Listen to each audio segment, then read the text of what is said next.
我叫小雨，我讲错名字。薪资，并不是说我做这个行业我就一定很喜欢去面对。我吗？怎么认识？他可能比较有。我不会。说实话。你等于因为他也放弃了之前的工作，对不对？不算有吧，因为他对现场的人的话，薪资应该是比较高一点，应该还算不错。对，因为现场人需要有那个执照，对。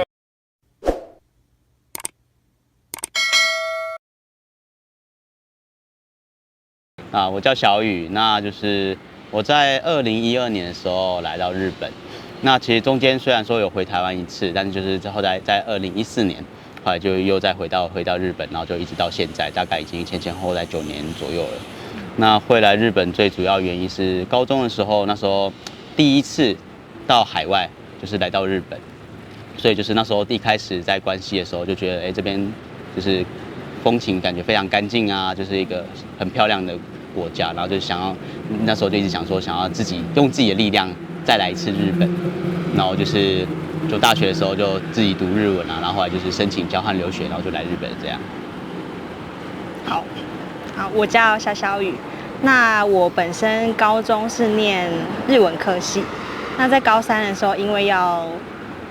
大家开始要选大学的时候，刚好那一年第一个年度就是日本，因为那时候刚好是2011年日本东日本大地震过后，那因为那段时间其实很多人不敢来日本旅游或者是来留学，所以呢，其实那个时候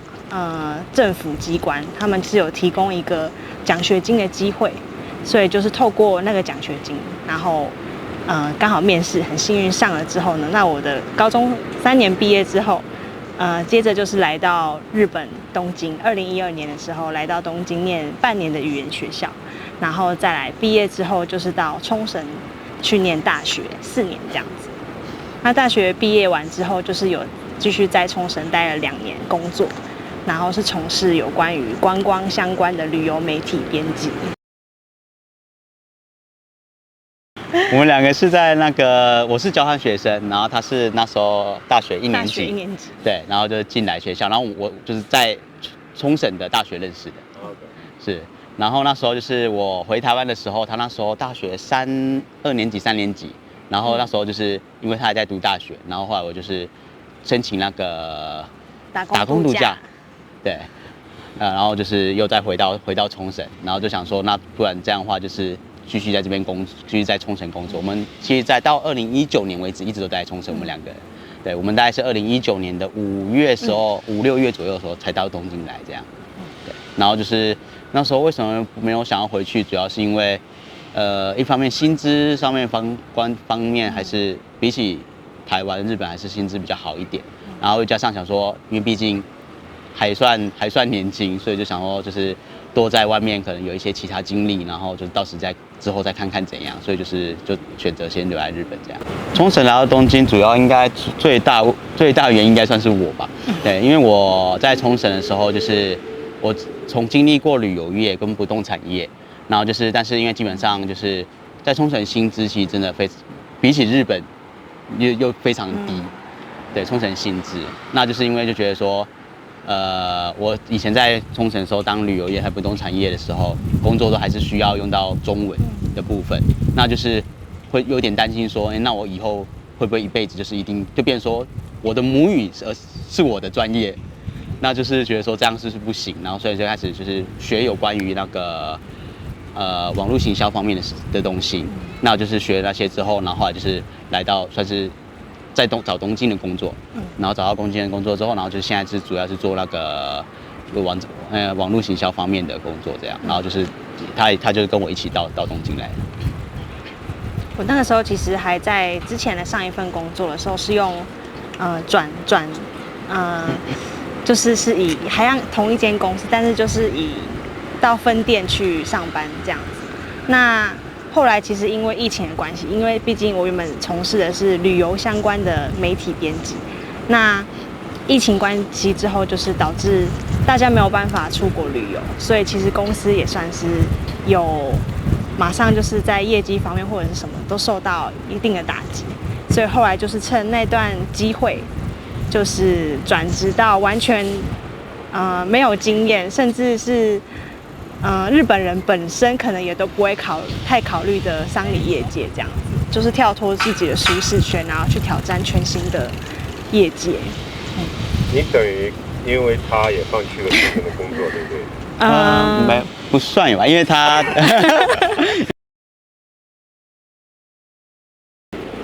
这样讲好，就是华语圈家人们跟家人们之间的感情方面，就算你可能今天已经出嫁，或者是你已经有自己的家庭，但是还是会大家很常聚在一起，就是很重视家人跟家人之间的连接。那日本的话呢，其实他会比较重视你今天如果自己成家立业的话，可能一年真的是只有过年过节就回去那一次，或者是可能很多家庭可能2-3年才会回去一次这样子。所以就是在日本方面的话，尤其家长长辈，可能到70-80岁的家长，他可能会不希望说老了之后我将来的存在会造成自己下一代的麻烦。所以日本现在越来越多人会开始去思考终身生活，日文叫终身生活就活的部分。所以就是会趁自己还有体力还有办法决定自己后事的时候，先去开始进行说，那未来我的后事该怎么处理，我的财产该怎么办。那只是说这样子的观念，其实在日本还算是比较少人会这样想，只是说这样子的想法应该跟华语圈比起来，比较多人会愿意去面对说自己的未来该如何以自己想要结束的方式去进行这样子。通常的话，基本上华语圈应该有比较有头七的概念，就是说头七就是会先安置至少1个礼拜。那日本的话，其实比较起来是时间上比较短的。日本有规定24小时内不能火葬，原因是因为说在以前医疗还不发达的情况下，怕有人有假死状态，所以就是一定要过了24小时之后才能火葬。对，那日本虽然说有头七的这个观念，但是并不像华语圈说是大体安置1个礼拜，他们基本上大概在3天以内就会进行火葬。对，所以就是比如说现在最常就是过世的地方，应该70%以上是在医院。那医院的话，过世之后呢，家属会接到通知，那医院就是会帮大体做一个干净的处理，这样子。处理完之后呢，家属就是要急着找说，那哪里可以安置大体这样子。那但安置大体的地方，基本上就是自己的家里，或者是殡葬业的会馆所提供的安置场所这样子。对，那安置完大概隔天之后，就会进行所谓的日文叫做お通夜，お通夜就是中文叫什么？守夜。お通夜，守夜。守夜。对，那守夜的话，基本上就是不外乎就是自己的亲人。对，那可能因为现在可能疫情的关系，所以就是大家就是以小规模，我们就是比较常讲家族葬。家族葬就是可能就是只有自己的亲友啊，然后可能大概30名左右，就是人数不是很多这样子。就是简单的办了之后呢，那就是隔天お通夜的隔天就是火葬，告别式火葬这样子。我其实在进公司的时候，有实际上去参加过一场完整的丧礼。那我就是以员工的身份去参加，因为我自己本身其实在日本完全没有经验嘛。当然在自己的母国的时候，其实也不太，就是可能奶奶或者是外公那时候去世的时候有参加，但是只是年纪还很小，所以没有什么印象。那我自己本身参加过的那一次的算是丧礼的部分的话，我本身看到的是日本人比较不会像我们印象中华语圈就是会大哭啊，他们还是属于比较含蓄一点的，就是算是安静的、静静的，送自己的家人走。对。应该还是跟自己原生家庭有很大的关系吧。对，那因为我自己本身家庭背景也没有到很复杂，但是就是跟比起一般幸福的家庭比起来，也是有一些家庭故事。那所以我对于生死的部分，当然并不是说我做这个行业我就一定很喜欢去面对，只是说会觉得每个人都一定会生会死，就是必须去面对到了一个课题。只是说那刚好今天有这样子的机会，当初在转职在找工作的时候，就是觉得这样子的业界也这么积极的在招募新的人才，那可以去挑战看说去了解说，完全就是自己平常可能连想都没有想过要做的业界，那就一头栽进去，去看看里面的世界长什么样子。不会，说实话，因为我本身也不太在意这方面的事情，所以就是对啊，就是反而会觉得说，还就是蛮特别的，就是我觉得可以去体验一下。对啊，就是这反正是我那时候听到的时候的想法。真的。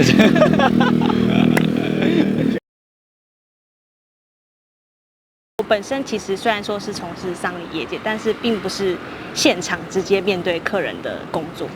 薪资的话我不太确定，但是我只知道这份工作是第一是非常有意义的，就是毕竟它是陪伴。怎么说？对于家属来讲，其实我们的角度就是某个方面也是他们的家属这样子，就是帮他们办后事，然后陪伴他们度过这样子伤心难过的一段过程。那薪资方面我没有到很清楚，可是就是当然你休假的部分就是要排休，那你有可能会在半夜接到电话，对，是要无时无刻可以联络得上的关系。那再加上日本其实夏天跟冬天这两个季节，因为夏天就是中暑的人比较多，那也很容易造成就是休克啊去世。那冬天的话，就是因为日本的天气就是干燥低温，所以这段时间的死亡率其实也会跟其他时间比起来比较高。那这两个季节就是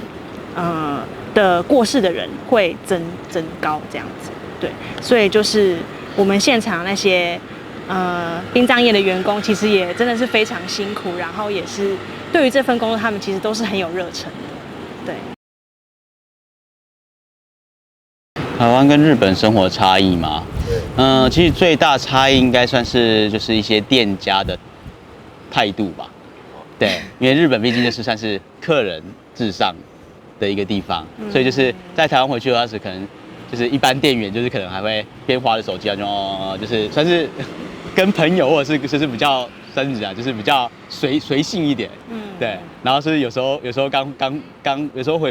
久回去一次台湾，就会觉得他那个店员是在生气怎样子，但其实没有，这只是一般的那个，对。但是日本的话就是算是这方面就是比较就是非常的丁内，中文怎么讲？非常的周到嘛，周就是到对，那这方面算是比较不一样的地方。然后还有的话，就是可能像工作方面的话，也是蛮不一样的地方。就例如说，一般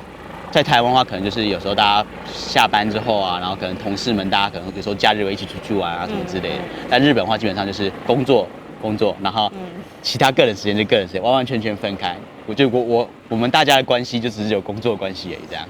对，就是比较没有像说可能就是在工作上认识的朋友，然后可能之后自己私下还自己去玩，或者私下自己做什么之类，就是比较少一点。他可能比较有。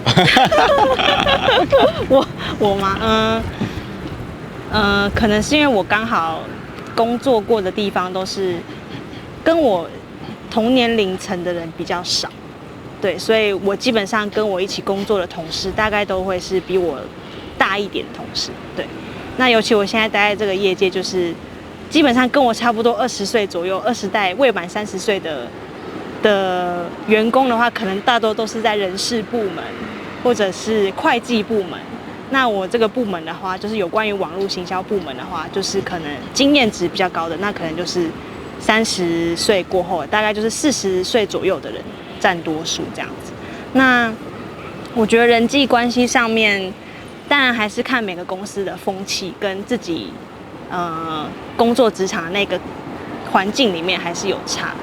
只是说我刚好遇到的部分的话，就是比较偏你自己的工作的部分，还是需要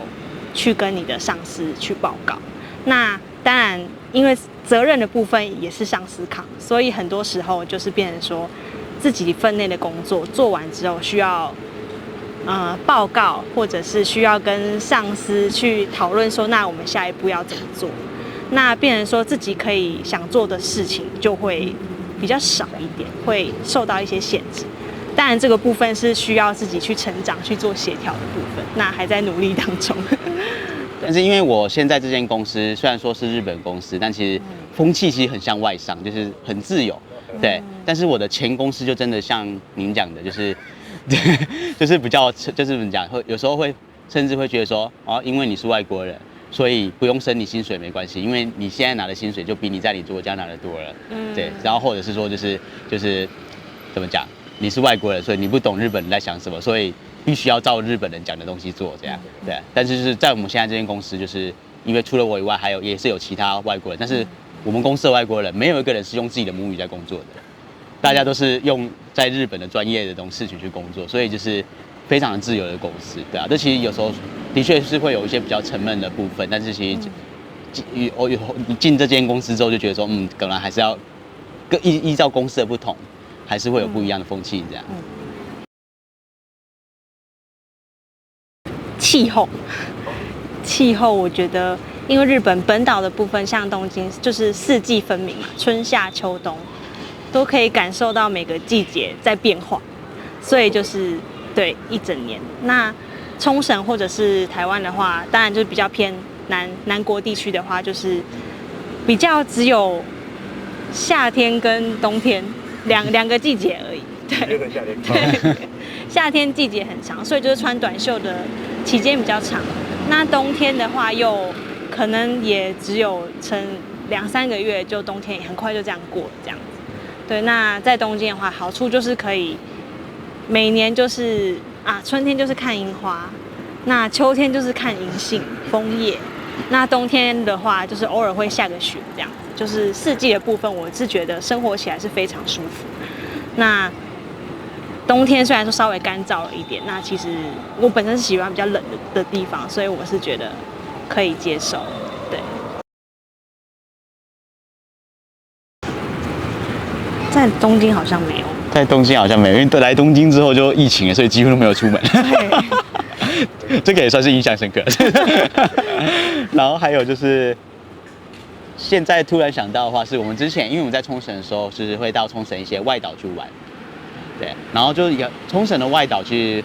因为冲绳还有那个他们所谓的琉球语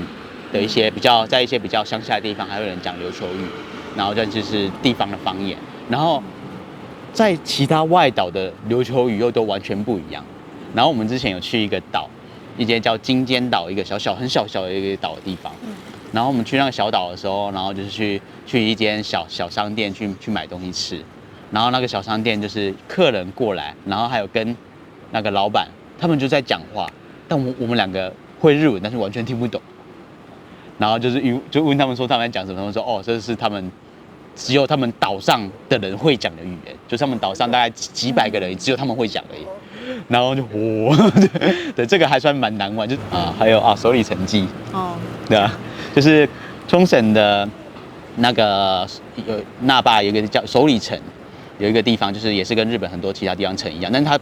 它不是那种日式的那种城，而是比较偏那个中华式的城，一个红色的城。然后那个首里城呢，其实在我还在冲绳的时候，每年呢他们都会办那个祭典，首里城的祭典。那首里的算是琉球的一个古文化吧。然后就是那个以前的琉球算是需要清朝或明朝的皇上会派那个使者来到冲绳那边，然后是任命说好，那你从今天开始你是琉球的王，就是每王在那个琉球的国王在换的时候都会要这个仪式。然后我参加了2次到3次吧，然后我是去当那个念那个圣旨的人，就是因为就是我有认识的，然后就是而且那圣旨是中文的关系，然后就有认识的人就问我要不要去，然后我就哦好啊，然后就去念圣旨这样，然后就是在那个台上，然后大家在下面听，然后我在那边念圣旨这样。